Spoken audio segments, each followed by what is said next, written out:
AI replacing jobs, you pictured factories. Robots welding things, but they skipped the factory. They went straight to HR. Now they're hiring, firing, and rewriting your resume in real time. This isn't the future. It's Tuesday. And your interviewer's name is GPT-4. Earlier this year, a media company fired dozens of recruiters.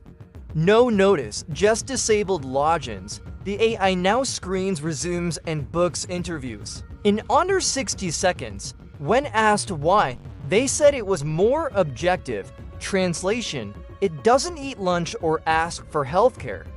Other companies followed fast. ChatGPT clones are replacing writers, support teams, even middle managers. One CEO bragged that his AI assistant saved 3 salaries. He posted it on LinkedIn. The reactions were emojis. One HR bot got confused and offered a job interview to a candidate's pet rabbit. It sent a calendar invite. What does it look like for workers?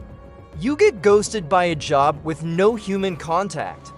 You're told your tone felt off by a program with no feelings. You realize your onboarding email came from the same tool that rejected you. No one interviewed you.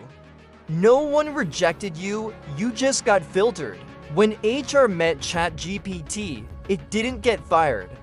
It got uploaded. Now it runs on server time, speaks in bullet points, and pretends to care about your career goals.